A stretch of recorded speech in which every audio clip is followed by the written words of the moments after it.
Episode 1 to 10। अध्याय 1, दयनीय मृत्यु। मेरा सिर दुख रहा है। झाओ मिंग के आंखें खोलने से पहले ही उसने अपने बिस्तर के पास किसी के रोने की आवाज सुनी। छोटी मालकिन, कृपया जाग जाए। मेरी मालकिन बहुत दयनीय हालत में है। उनका विवाह प्रेमहीन था। कोमा में होने के बावजूद भी वह पिछले 3 महीनों में एक बार भी उससे मिलने नहीं आया। कारण चाहे जो भी हो, वह अब भी उसकी पत्नी है। उसे उससे मिलने आना चाहिए था, उसने अपनी पत्नी के लिए दुख जताते हुए रोते हुए कहा। बूहू। जब झाओ मिंग ने लड़की की चीखें सुनी तो उसने सोचा, छोटी मालकिन, ये किस तरह की स्थिति है। उसे लगा कि उसकी मृत्यु हो चुकी है और यही उसका परलोक है, क्योंकि उसे अपनी मृत्यु का समय याद था। वह कोई भोली भाली लड़की नहीं है और उसके लिए रोने वाला कोई नहीं है। वह सैन्य चिकित्सक झाओ बाई की बेटी थी, जिसके पूरे परिवार ने देश के लिए अपना जीवन समर्पित कर दिया, लेकिन अंत में उन्हें अपमान, विश्वासघात और दर्दनाक मौत ही मिली। और वह झाओ मिंग है, जिन्होंने अपने पिता से चिकित्सा कौशल प्राप्त किया था, लेकिन वह एक पुरुष से इतना प्यार करती थी कि उन्होंने उसके लिए अपना परिवार भी छोड़ दिया। झाओ बाई, जो कि सैन्य चिकित्सक और पुराने सम्राट की अच्छी मित्र थी, उन्हें युवराज जी चेंग के साथ सिंहासन पर बैठाया गया। जब वे युवा थे तब उसने पहली बार उसे पुराने सम्राट के कक्ष में देखा था। उसे पहली नजर में ही उससे प्यार हो गया था, लेकिन उसने कभी उससे प्यार नहीं किया। पुराने सम्राट की मृत्यु के बाद जी चेंग ने सिंहासन संभाला। वह कभी उसके कक्ष में नहीं आया। उसने सोचा कि शायद वह व्यस्त होगा और बाद में उससे मिलने आएगा, लेकिन शादी की पहली रात और वैवाहिक संबंध स्थापित होने के बाद वह कभी नहीं आया। यहां तक कि उनकी पहली रात भी वैसी ही थी जैसी वह चाहती थी। वह उसके साथ समय बिताना चाहती थी और उसे और अच्छे से जानना चाहती थी। लेकिन जब वह कमरे में आया तो उसकी आंखें लाल थीं और वासना से भरी हुई थीं। उसके साथ बिताई पहली रात उसके लिए किसी यातना से कम नहीं थी। उन्होंने किसी भी चीज के बारे में बात नहीं की और वह उस पर ऐसे टूट पड़ा जैसे वह उसे बिस्तर पर ले जाने के लिए बेताब हो। लेकिन उसे अब भी लगता था कि शायद चीजें इसी तरह होती हैं क्योंकि वह पुरुषों और महिलाओं के बीच होने वाली बातों से अनजान थी। शादी के कुछ हफ्तों बाद ही वह युद्ध पर चला गया। उसे उसके बिना एक बड़े से कमरे में रहना पड़ा। नई दुल्हन को अपने पति के बिना कई महीने बिताने पड़ते हैं। वह महल और वहां के लोगों से अपरिचित थी और अब उसका पति भी वहां नहीं था। लेकिन उसने अपना दिल कठोर कर लिया, क्योंकि वह जी राजवंश की महारानी थी। वह कमजोर नहीं पड़ सकती थी। उसका पति सम्राट था और वह उसे केवल अपने लिए नहीं रख सकती थी। वह उससे इतना प्यार करती थी कि उसने अपनी सास से, जो उसे पसंद नहीं करती थी क्योंकि वह किसी शाही परिवार से संबंधित नहीं थी, सभी अपमान सह लिए। वह एक सैन्य डॉक्टर और एक सैनिक की बेटी थी और उनका संबंध किसी भी कुलीन परिवार से नहीं था। एक दिन जब जी चेंग युद्ध से लौटा तो वह अपने साथ एक और रानी शियाओली को लाया, जो एल काउंटी की राजकुमारी थी, और झाओ मिंग ने सोचा कि यह केवल अपनी स्थिति और अपने साम्राज्य को मजबूत करने के लिए था। उसकी सास ने अपनी नई बहू शियाओली के साथ बहुत अच्छा व्यवहार किया। वह शाही परिवार से थी और उसने जी चेंग को अपने साम्राज्य की शक्ति बढ़ाने में मदद की। जबकि झाओ मिंग, जिन्हें वृद्ध सम्राट द्वारा सिंहासन पर बैठाया गया था और जो जी राजवंश की महारानी थी, महारानी मां के सभी उपहासों को केवल सहन कर सकती थी। अब बूढ़ा सम्राट वहां नहीं था और केवल महारानी ही थी, इसलिए उन्हें उनका सम्मान करना होगा। इसके अलावा जी चेंग महल में ज्यादा नहीं रुकते क्योंकि उन्हें अन्य स्थानों और युद्धों में जाना पड़ता है। हाल ही में सत्ता संभालने के बाद से ही वह अपनी शक्ति को मजबूत करने में व्यस्त था, क्योंकि देश में कई विद्रोह भड़क रहे थे। कई लोग सम्राट के रूप में उनके पद पर नजर रखे हुए थे। इसलिए वह महल में उसकी अनुपस्थिति में उसके साथ हो रही घटनाओं के बारे में उससे शिकायत नहीं कर सकी, क्योंकि वह उसे परेशान नहीं करना चाहती थी। वह सभी अपमान और तिरस्कार सह सकती थी और उसे अपने तक ही सीमित रख सकती थी। पुराने सम्राट की मृत्यु के बाद महल में उसका कोई सम्मान नहीं रह गया था, लेकिन फिर भी उसने सारा अपमान सहन कर लिया क्योंकि वह जी चेंग से प्यार करती थी और उसके आने का इंतजार कर रही थी ताकि वह उसके लिए उचित प्रेम और सम्मान की भावना लेकर आए। वह सालों से उसकी आंखों में प्यार देखने का इंतजार कर रही थी, लेकिन उसे उसकी आंखों में केवल निर्मलता ही दिखाई दी। अल्पविराम। एक रात वह बगीचे में तालाब के पास टहल रही थी और महाराज के उस पर एक नजर डालने का इंतजार कर रही थी, लेकिन तभी पीछे से किसी ने आकर उसे धक्का दे दिया। वह अंधेरे और गहरे तालाब में गिर गई। उसे तैरना आता है, लेकिन किसी कारणवश वह अपने शरीर को हिला नहीं पा रही है, मानो कोई चीज उसे रोक रही हो। उसे सांस लेने में दिक्कत हो रही है और सब कुछ धुंधला दिखने लगा है। जैसे वह अपने जीवन की एल्बम देख रही हो, वैसे ही उसके जीवन के सारे दृश्य एक एक करके उसके सामने प्रकट होने लगे। उसे बस अपना नीरस और थकाऊ जीवन ही दिखाई दे रहा था, जो पीड़ा और पछतावे से भरा हुआ था। राजपरिवार में शादी करने का पछतावा और महल में झेली गई बेइज्जती का बदला न लेने का पछतावा। वह सोच रही थी, उसने ऐसा क्या किया था कि उसे ये सब झेलना पड़ रहा है। उसे बस उसका प्यार चाहिए था। अंततः वह उसे देखे बिना ही मर रही थी। वह मर रही थी। यह उसके पिछले जीवन की आखिरी बात है जो उसे याद है, लेकिन उसे नहीं पता था कि उसे धक्का किसने दिया था। कौन है जो उससे इतनी नफरत करता है कि उसकी मौत चाहता है। जब उसे होश आया और उसे ये सब याद आया, तो उसे घुटन महसूस हुई और खुद पर तरस आया कि उसने एक आदमी से इतना प्यार किया कि अपनी आत्मसम्मान, अपने परिवार, सब कुछ भुला दिया और अंत में उसे एक क्रूर मौत मिली। उसे ये भी नहीं पता था कि कौन उससे इतनी नफरत करता था कि उसे जान से मार डाला। अध्याय 2। वह जाग उठी। जब झाओ मिंग ने अपनी आंखें खोली और एक अपरिचित परिवेश देखा तो वह अचंभित और भ्रमित हो गई। यह उसकी मृत्यु के बाद की दुनिया होनी चाहिए थी, लेकिन जब उसने आंखें खोली तो उसने एक कमरा देखा जो पूरी तरह से सफेद रंग का और अजीब था। उसने अपना सिर थोड़ा हिलाने की कोशिश की और देखा कि उसके बगल में एक लड़की सिर झुकाए बैठी है जो रोते रोते सो गई थी। उसने उठकर बैठने की कोशिश की, लेकिन उसे अपने हाथों में तेज दर्द महसूस हुआ जो किसी तार से बंधे हुए थे। आह! दर्द से कराहते हुए उसने कहा। जब उठने की कोशिश करते समय उसके हाथ में लगी सुई को दबाया गया। यू मेल, जो पहले रो रही थी और सो गई थी, कुछ हलचल महसूस होने पर नींद से जाग उठी और 3 महीने से कोमा में रहे अपने बेटे शीमिन को जागते देखकर खुशी से रो पड़ी। छोटी मालकिन, आखिरकार आप जाग गईं, उसने रोते हुए कहा। उसने जी मिन की ओर देखा और कहा, मैडम, मुझे बहुत खुशी है कि आप जाग गईं। आपने हम सबको डरा दिया था। आप आत्महत्या करने की कोशिश कैसे कर सकती हैं? जब आपको तैरना नहीं आता तो आप पूल में क्यों कूद गईं? वह कांपते हुए रो रही थी। स्थिति को समझने की कोशिश कर रहे झाओ मिंग ने उसे स्तब्ध होकर देखा। मैंने आत्महत्या करने की कोशिश कब की थी? और तालाब नाम की यह चीज क्या है? क्या ये किसी प्रकार का कुआं या तालाब है? उसने यू मेई के शब्दों को समझने की कोशिश की। इससे पहले कि वह कुछ पूछ पाती, लड़की डर के मारे चीख पड़ी, खून! हे भगवान, मिस, आपको खून बह रहा है। जब झाओ मिंग ने पहले उठने की कोशिश की तो उसके हाथ में लगी कैनुला से जुड़ी सुई खींच ली गई और उसके हाथों से खून टपकने लगा, जिससे सफेद चादरें भी रंग गईं। चादरों पर इतना सारा खून देखकर यूमेई भयभीत हो गई। उसने नर्सों को बुलाने के लिए जल्दी से घंटी दबाई। कुछ देर बाद जब नर्स आई तो शी मिन को होश में देखकर हैरान रह गई। वह कोमा में थी और यह उनके लिए बहुत मुश्किल मामला था। उसने अपने पीछे खड़ी दूसरी नर्स को डॉक्टरों को बुलाने के लिए कहा और वह खुद शीमिन का हालचाल जानने के लिए अंदर चली गई। फर्श और अपनी सफेद चादरों पर खून देखकर वह स्तब्ध रह गई और बस उन्हें हैरानी से देखती रही। नर्स ने तुरंत खून बहना बंद कर दिया और उसके हाथों से कैनुला निकाल दिया, क्योंकि पहले उस पर बहुत अधिक दबाव पड़ने के कारण उसके हाथों में सूजन आ गई थी। जब नर्स ने झाओ मिंग के हाथ से कैनुला निकाला तो वह दर्द से कराह उठी। कुछ देर बाद दूसरी नर्स मुख्य डॉक्टर के साथ आए। वे सभी उसे जागते हुए देखकर आश्चर्यचकित रह गए, क्योंकि उसकी पिछली रिपोर्ट बहुत खराब थी और उन्हें इतनी जल्दी उसके जागने की उम्मीद नहीं थी। यह मामला उनके लिए बहुत मुश्किल था, क्योंकि यह एक पूल में डूबने का मामला था और उसे कोई बाहरी चोट भी नहीं आई थी, लेकिन किसी अज्ञात कारण से उसके शरीर ने दी गई दवाओं पर प्रतिक्रिया नहीं दी और उसकी हालत बिगड़ गई और वह कोमा में चली गई। उसके कोमा में जाने का कारण कोई नहीं ढूंढ पाया। यह उनके लिए बेहद तनावपूर्ण मामला था। उन्हें ऐसा कुछ भी असामान्य नहीं मिला जिससे उसकी हालत इतनी बिगड़ गई हो। इसके अलावा यह एक वीआईपी मामला था। वह जिन परिवार की युवा मालकिन थी, निदान में किसी भी प्रकार की गलती बर्दाश्त नहीं की जा सकती थी, लेकिन वे उनकी स्थिति का कारण नहीं ढूंढ पा रहे हैं। उन्होंने जल्दी से उसकी जांच शुरू कर दी। डॉक्टर ने नर्स से उसका तापमान लेने को कहा और खुद स्टेथोस्कोप से उसकी नाड़ी की जांच करने लगे। जब डॉक्टर उसकी जांच कर रहे थे तब वह सोच रही थी, ये लोग कौन हैं और यह जगह वास्तव में कौन सी है। जब उनकी जांच पूरी हो गई तो उन्होंने उनसे पूछा, सुश्री, क्या आपको कोई तकलीफ महसूस हो रही है और क्या आप अपने पैरों और हाथों को थोड़ा हिला सकती हैं?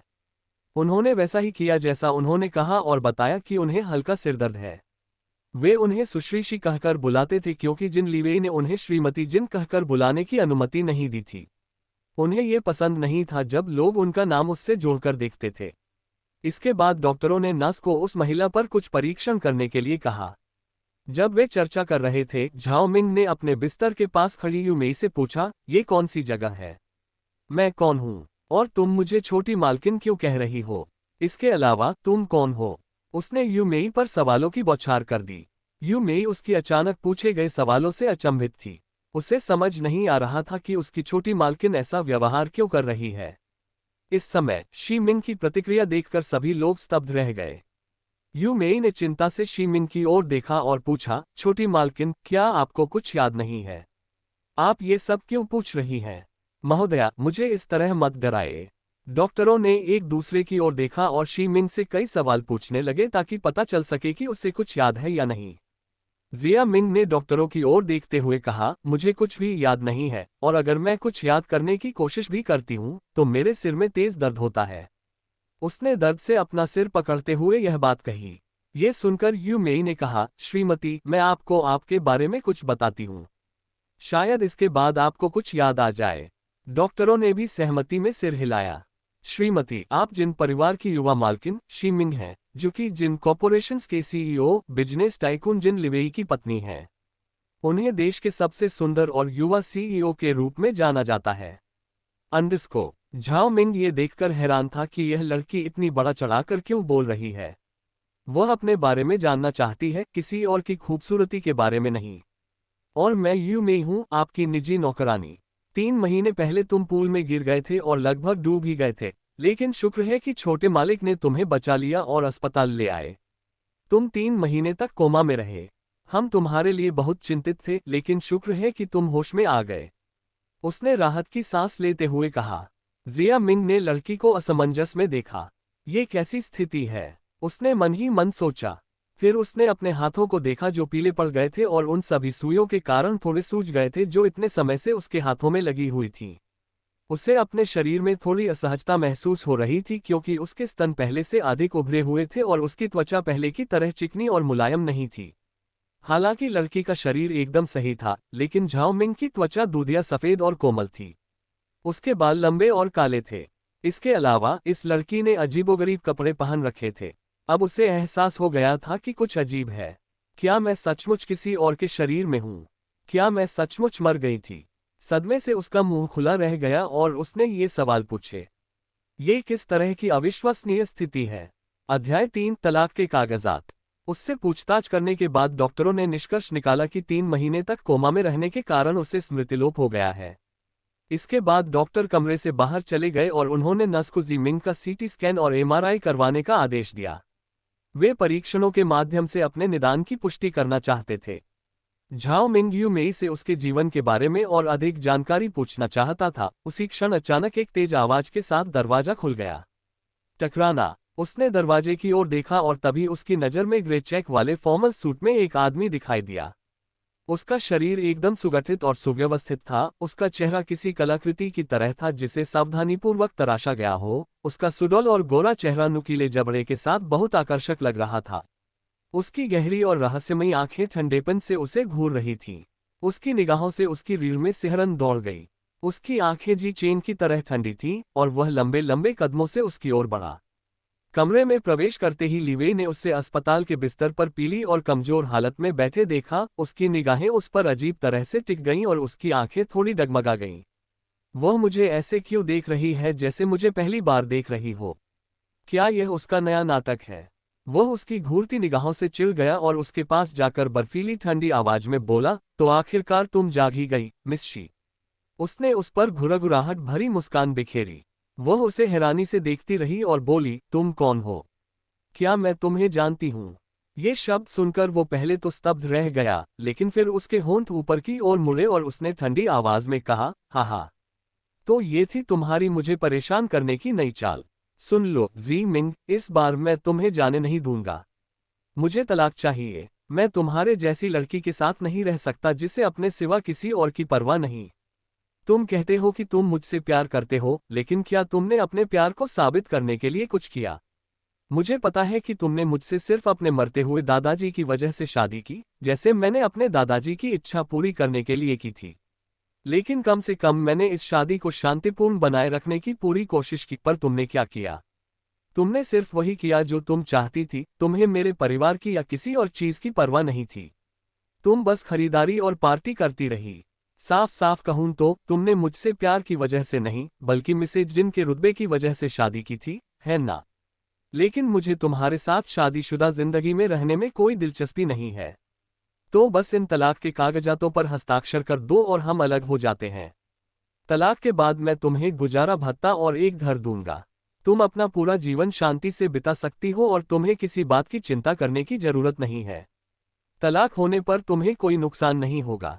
उसने तलाक के कागजात उसके चेहरे पर फेंकते हुए कहा। वे कागज उसके चेहरे पर लगे और उसे दर्द हुआ लेकिन वह शांत रही। उसकी बातें सुनकर उसे गुस्सा आया लेकिन वह उसके सामने अपनी कमजोरी नहीं दिखाना चाहती थी। वह जी राजवंश की साम्राज्य थी और वह एक साधारण आदमी था जो जबरदस्ती उनके कमरे में घुस गया और उन पर चिल्लाने लगा। लेकिन वह कुछ कह नहीं सकी क्योंकि वह शीमिन के शरीर में थी और उसे शीमिन के कार्यों के परिणामों का सामना करना था।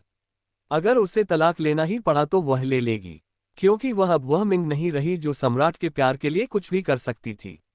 मृत्यु जैसी स्थिति का अनुभव करने के बाद उसमें काफी बदलाव आया है। उसने अपने सामने रखे कागजों को देखा और ये देखकर भौहें सिकुड़ी कि वे किसी अजीब भाषा में लिखे हुए थे। तलाक के कागजात अंग्रेजी में थे और इसी वजह से वह उन्हें पढ़ नहीं पा रही थी। जब तुम्हें तैरना भी नहीं आता था तब तुमने स्विमिंग पूल में कूदकर आत्महत्या करने की कोशिश की। क्या तुम ऐसा करके मेरी सहानुभूति पाना चाहती थी ताकि मैं तुम्हें तलाक न दूं? हाँ हाँ, अगर यही तुम्हारा मकसद है तो मुझे माफ करना सुश्री शीमिंग, तुम गलत हो। तुम दादाजी को तो बेवकूफ बना सकते हो लेकिन मुझे नहीं। ये कहते हुए उसने तलाक के कागजात की ओर इशारा किया और ठंडे लहजे में कहा, इन पर हस्ताक्षर करो। वह उसके रोने और यह कहने का इंतजार कर रहा था कि वह उसे तलाक नहीं देगी और शायद दादाजी से शिकायत करने की धमकी भी देगी, लेकिन इस बार वह दृढ़ निश्चय था। वह जानता था कि वह उससे नहीं बल्कि श्रीमती जिन के रुतबे से प्यार करती है। वह बस एक निर्दयी, स्वार्थी और हठी तथा अहंकारी महिला थी। उसने इस शादी को निभाने की पूरी कोशिश की लेकिन वह हमेशा उस पर बेवफाई का शक करती रही। इतना ही नहीं, वह छोटी छोटी बातों पर उससे झगड़ा भी करती थी। उसके लिए उसके साथ रहना मुश्किल हो गया था, इसलिए उसने उसे तलाक देने का फैसला किया। और इस बार वह इस पर अडिग था। मात्र आत्महत्या का असफल प्रयास उसे डरा नहीं सकता। उसे खाली निगाहों से घूर रही जिया मिंग समझ गई थी कि वह उस लड़की जिया मिंग का पति था जिसके शरीर में वह थी। लेकिन वह स्थिति को समझ नहीं पाए। लीवेई के शब्दों से ऐसा क्यों लगता है कि उनके विवाह के टूटने के लिए शिमिंग ही जिम्मेदार था? और कौन सिर्फ किसी की सहानुभूति पाने के लिए अपनी जान लेने की कोशिश करता है? उसे याद आया कि उसकी भी तालाब में डूबकर मौत हुई थी। लेकिन कम से कम उसे तैरना तो आता था, पर वह तैरकर तालाब के कोनों तक क्यों नहीं पहुंच पाए? जितना ज्यादा वह इसके बारे में सोचती उतना ही अजीब उसे लगता। वह अपने विचारों में खोई हुई थी जबकि लीवेई चुपचाप बगल से उसके चेहरे को देख रही थी। वह कुछ समझने की कोशिश कर रहा था, उसकी भौहें तन गई थीं। उसने पलटकर जवाब नहीं दिया और उस पर चिल्लाई नहीं, बल्कि चुपचाप सोच विचार कर रही थी। ये शीमिंग जैसा नहीं है। अध्याय 4 एक शर्त। अपने अतीत की सभी दर्दनाक यादों को याद करते हुए उसकी भौहें तन गईं और उसकी आंखों में पछतावा, प्यार और दर्द जैसी अलग अलग भावनाएं भर गईं। उसे समझ नहीं आ रहा था कि इतनी अच्छी तैराक होने के बावजूद वह तैरकर आगे क्यों नहीं बढ़ पा रही थी। उस समय ऐसा लग रहा था मानो उसका शरीर लकवाग्रस्त हो गया हो और वह एक इंच भी हिल नहीं पा रही थी, क्योंकि उसे बस यही दिख रहा था कि वह ठंडे पानी के अंधेरे में डूब रही है और अंधकार की गहराई में समा रही है। वह एक कृत्रिम तालाब था जिसे विशेष रूप से शियाओली के आदेश पर बनवाया गया था। उसे मछलियों को खाना खिलाना बहुत पसंद था और वह तालाब के चारों ओर घूमना चाहती थी। इसलिए उसने एक बड़ा और गहरा तालाब बनवाने का आदेश दिया था। और हमेशा की तरह महारानी ने उनकी इच्छाओं का अनुपालन किया। झाओ मिंग गहरी सोच में डूबी हुई थी और सोच रही थी कि क्या उसकी मौत का संबंध शियाओली से था या नहीं।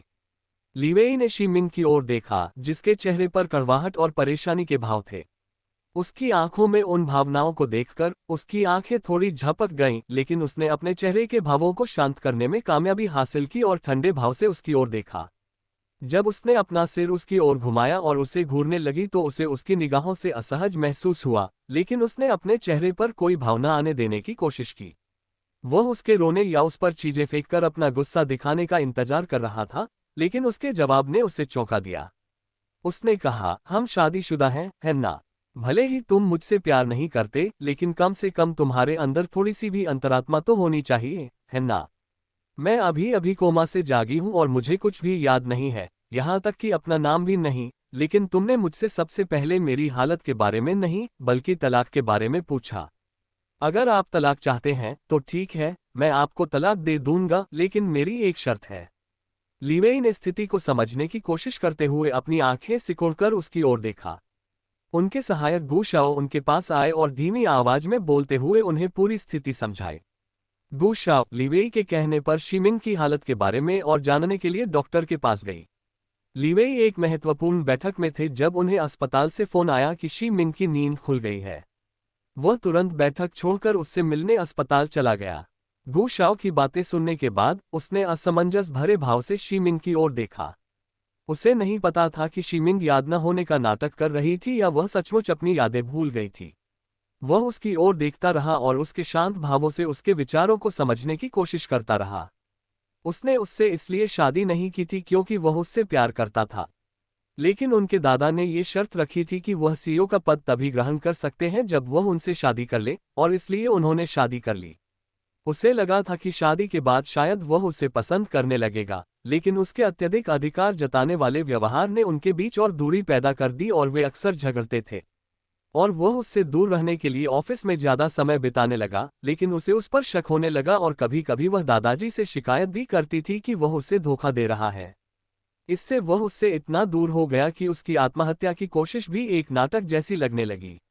ये सोचते ही उसका चेहरा भावहीन हो गया और उसने कहा, हालात क्या है? अब आपकी बात में कुछ सच्चाई है, क्योंकि मैं भी यही सोच रही थी कि आप जैसी महिला अंतरात्मा के बारे में कैसे बात कर सकती हैं। हाँ हाँ, तो बताओ तुम्हें कितने पैसे चाहिए? मैं तुम्हें दे दूंगा। आखिर तुम्हें तो सिर्फ पैसा और रुतबा ही चाहिए था, प्यार और ज़मीर। ये कैसा मजाक है? उसने ठंडे लहजे में उस पर झल्लाते हुए कहा। जिया मिंग ने अपनी गहरी भूरी आंखों से उससे घूरते हुए देखा। जब दोनों की निगाहें मिली तो उसने उसकी आंखों में देखते हुए कहा, मैं तुम्हें तलाक दे दूंगी, लेकिन मेरी याददाश्त वापस आने के बाद। उससे पहले नहीं। चूंकि मुझे कुछ भी याद नहीं है, आप मुझे कुछ ऐसी बातें मानने के लिए मजबूर कर सकते हैं जो मैंने की ही नहीं है, और यह मेरे लिए नुकसानदायक होगा।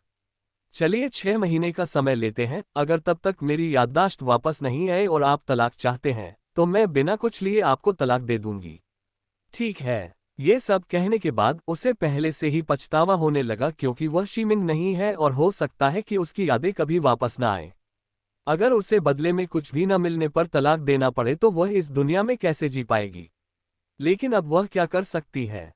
आखिरकार अगर वह अब पीछे हटती है तो इससे महारानी के रूप में उसके स्वाभिमान को ठेस पहुंचेगी, और अब उसके पास केवल उसका स्वाभिमान ही बचा है।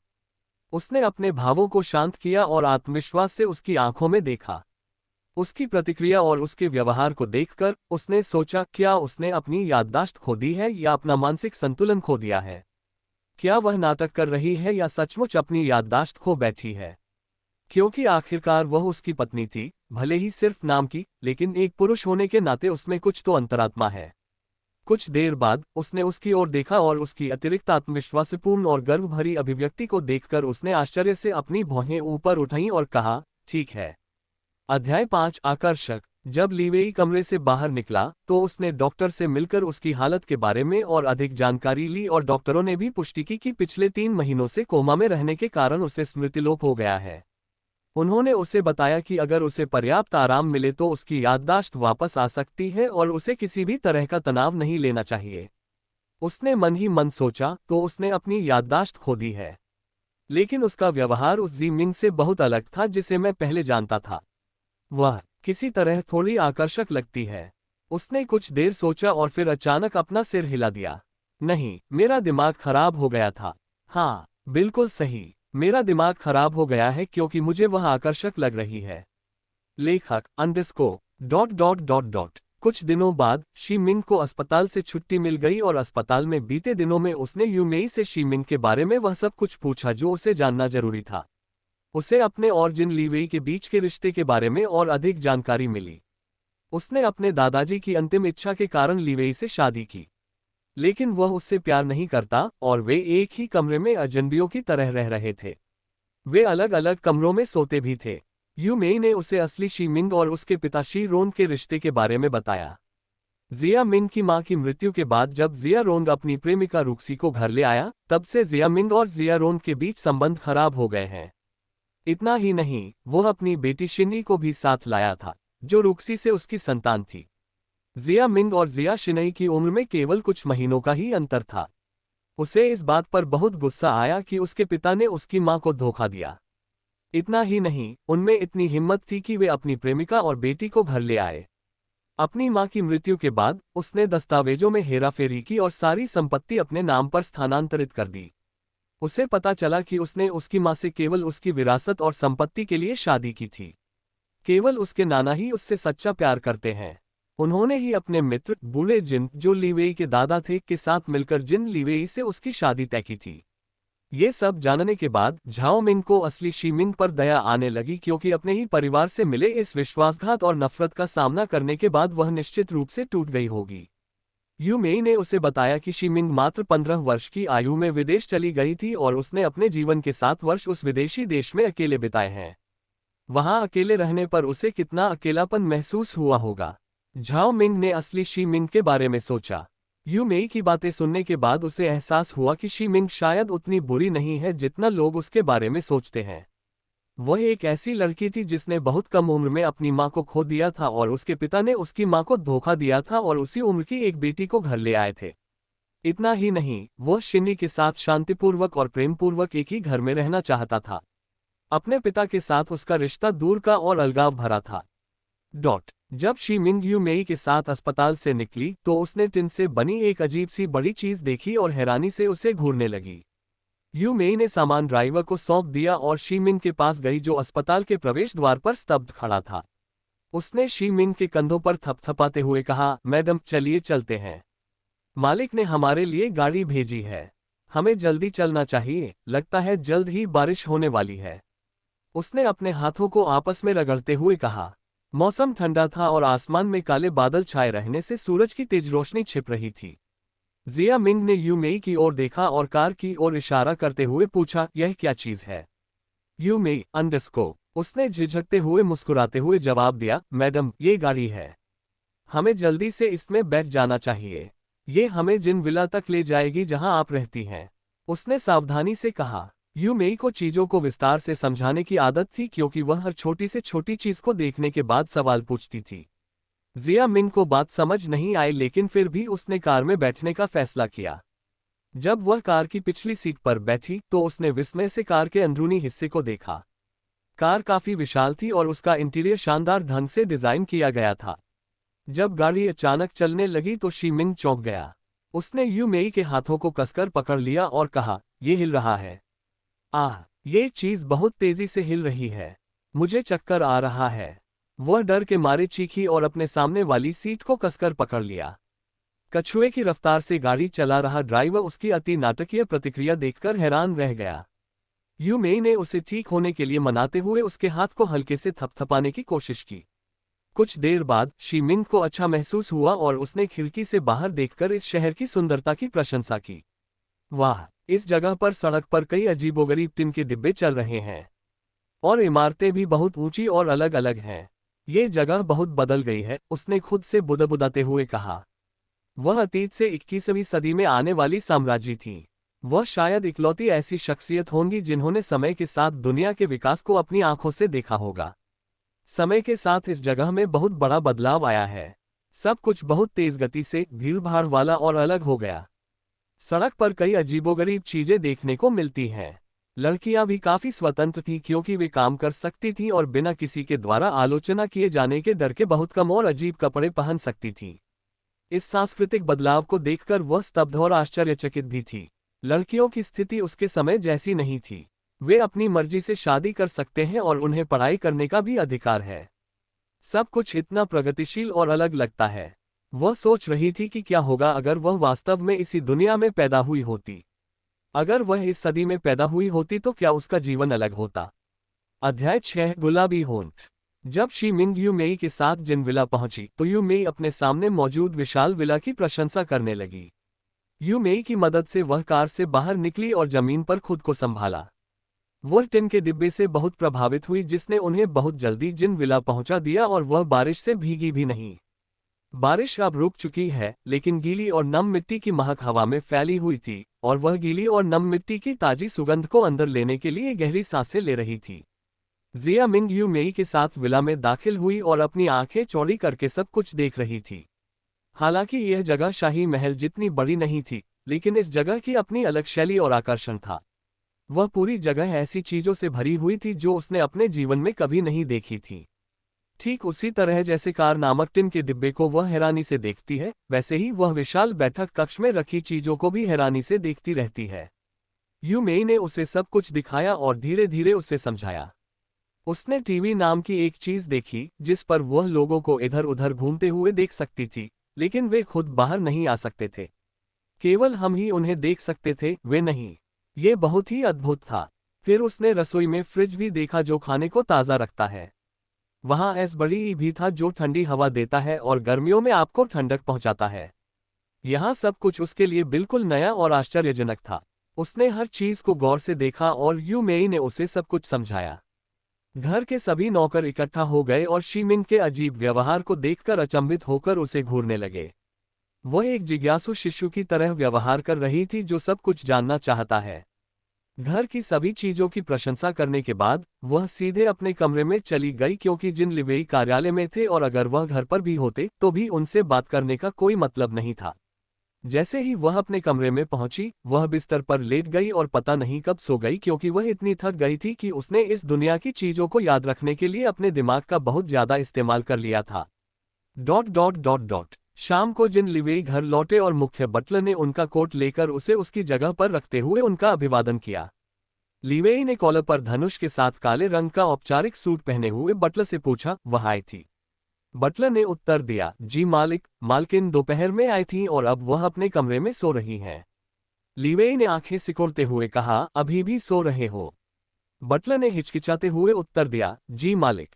लिवेई ये देखने के लिए ऊपर गया कि कहीं वह बीमार तो नहीं है, और इसका कारण सिर्फ ये था कि वह अपने दादाजी को चिंतित नहीं करना चाहता था और कोई अन्य कारण नहीं था। जब वह पहली मंजिल पर उसके कमरे के सामने पहुंचा तो उसने दरवाजा खटखटाया, लेकिन किसी ने जवाब नहीं दिया, इसलिए उसने दरवाजा थोड़ा सा खोल दिया।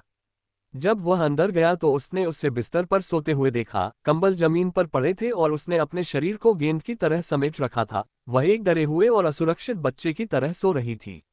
उसे इस हालत में देखकर उसके चेहरे के भाव नरम पड़ गए। जैसे ही वह धीरे धीरे कुछ बुदबुदाने और रोने लगी, उसने उसके शरीर को कंबल से ढकने के लिए हाथ बढ़ाया, हालांकि वह समझ नहीं पा रहा था कि वह क्या कह रही है। उसका रोता हुआ चेहरा देखकर उसने भौहें सिकुड़ी। उसने सोचा कि वह नाटक कर रही है, लेकिन जब उसने उसकी आंखों से आंसू बहते देखे तो उसे इस हालत में देखकर अजीब लगा। वह उसके माथे की झुर्रियों को कम करने के लिए उसे छूने गया, और जब उसने उसके माथे को छुआ तो उसने महसूस किया कि उसकी त्वचा चिकनी है, और यह पहली बार था जब वह उसे इतनी करीब से देख रहा था। सोते समय उसकी बड़ी बड़ी आंखें बंद थीं और उसकी घनी काली पलकें उसके छोटे गोरे चेहरे को और भी खूबसूरत बना रही थीं। उसका चेहरा इतना छोटा था कि उसका पूरा चेहरा उसके हाथों में समा सकता था।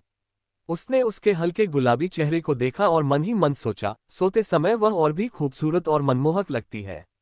अनजाने में ही उसकी उंगलियां उसके माथे से फिसलकर उसकी नाक तक गईं और उसके गुलाबी भरे भरे होठों पर जा टिकीं। जब उसकी उंगलियां उसके होठों को हल्के से सहला रही थीं, तभी लिवेई को अपने अंदर अचानक एक तीव्र संवेदना का अनुभव हुआ। उसके होंठ मुलायम थे और उन्हें छूने पर बहुत अच्छा महसूस हुआ। अगर मैं इन होठों को चूमूं तो इनका स्वाद कैसा होगा? ये विचार उसके मन में आया जब वह स्तब्ध होकर उसके होठों को घूर रहा था। जब वह उसके होठों को सहलाते हुए सोच रहा था, तभी अचानक उसने अपनी आंखें खोली और उसके हाथों को पकड़ लिया। वह अचानक पूछे गए इस सवाल से अचंभित रह गया और अपनी शर्मिंदगी छुपाने के लिए बोला, तुम अभी तक क्यों सो रही हो? शाम हो गई है और तुम अभी तक सो नहीं रही हो। नीचे सब तुम्हारा इंतजार कर रहे हैं। क्या तुम कोई राजकुमारी हो जो सबको अपनी सेवा में लगाए बैठी हो? कितनी आलसी हो तुम। वह स्तब्ध रह गई, और चूंकि वह अभी अभी जागी थी, इसलिए वह उसके शब्दों और कार्यों को समझ नहीं पा रही थी, और तकनीकी रूप से वह राजकुमारी नहीं बल्कि साम्राज्ञी थी, भले ही अवांछित हो, लेकिन फिर भी। इससे पहले कि वह कुछ कह पाती, वह मुड़ा और कमरे से बाहर निकल गया और जोर से दरवाजा बंद कर दिया। नीचे उतरते समय वह मन ही मन बुदबुदाया, उसकी दीवानगी मुझ पर असर कर रही है। मुझे मतिभ्रम होने लगा है। मैं पागल ही हूं जो ये सोचता हूं कि वह सुंदर है और उसके होंठ चूमने लायक है। लेकिन उन गुलाबी होठों ने क्या गलत किया है?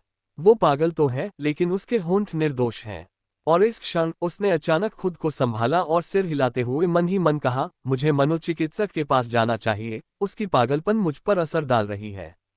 निश्चित रूप से। अल्पविराम। कमरे में जी मिंग दरवाजे को घूर रही थी, जो अभी अभी जोर से बंद हुआ था। उसे याद आया कि सोते समय उसे ऐसा महसूस हुआ था कि कोई उसके चेहरे और होठों को सहला रहा है। उसे गुदगुदी महसूस हुई, और जब उसने अपनी आंखें खोलीं, तो उसने देखा कि वह उसे मदहोश होकर घूर रहा था और उसकी उंगली उसके होठों पर थी।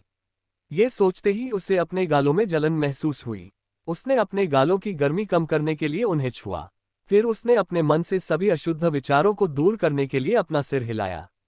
मुझे एकाग्र रहना चाहिए। मैं झाओ मिंग हूँ, शी मिंग नहीं। मुझे संयम बरतना चाहिए। मैं महारानी हूँ, उसने खुद से कहा। इतना ही नहीं, वह मेरे साथ इस घर में रहना भी नहीं चाहता। फिर वह मेरे होठों को क्यों छुएगा? यह जरूर कोई गलतफहमी होगी। वह बिस्तर से उठी और फ्रेश होने के लिए वॉशरूम चली गई। अध्याय 7 जिम्मेदारी। लीवे, जो खाने की मेज पर उसका इंतजार कर रहा था, जहां भरपूर मात्रा में खाना परोसा गया था, अपने टैबलेट पर कुछ दस्तावेज पढ़ रहा था। उसी समय उसने सीढ़ियों से कुछ कदमों की आहट सुनी। उसने ऊपर की ओर देखा तो एक महिला सादे सफेद वस्त्र पहने, खुले बालों के साथ बड़े ही सलीके से सीढ़ियों से नीचे आ रही थी। उसका हर कदम, हर हरकत शालीनता और अनुशासन को दर्शाती है। सीढ़ियों से नीचे आते समय उसने अपना हाथ रेलिंग पर रखा। वह अभी भी इस युग के छोटे और त्वचा को उजागर करने वाले परिधानों की आदी होने की कोशिश कर रही थी। अपने समय में वह एक ऐसी पोशाक पहना करती थी जो एक बड़े लिबादे से ढकी होती थी, जिससे उसका पूरा शरीर ढका रहता था और त्वचा का कोई भी हिस्सा दिखाई नहीं देता था। लेकिन उसकी अलमारी में सबसे शालीन पोशाक केवल ये सफेद रंग की पोशाक थी, जो घुटनों तक लंबी थी और शिमिंग की अन्य पोशाकों जितनी चमकदार नहीं थी। वह शान से सीढ़ियों से नीचे उतरी और हल्के कदमों से भोजन की मेज की ओर चल पड़ी।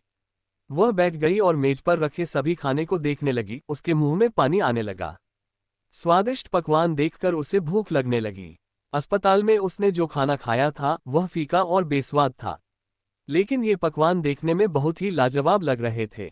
उसने अपनी चॉपस्टिक उठाए और एक पकौड़ी अपनी प्लेट में रखी, फिर उसे बड़े सलीके से अपने मुंह में डाला और उसके स्वाद का आनंद लेते हुए उसे चबाने लगी।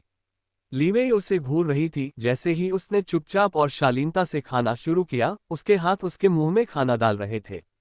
ये देखकर उसने अपना संयम वापस पा लिया और बीच में बैठी उसे घूरते हुए खाना खाने लगा।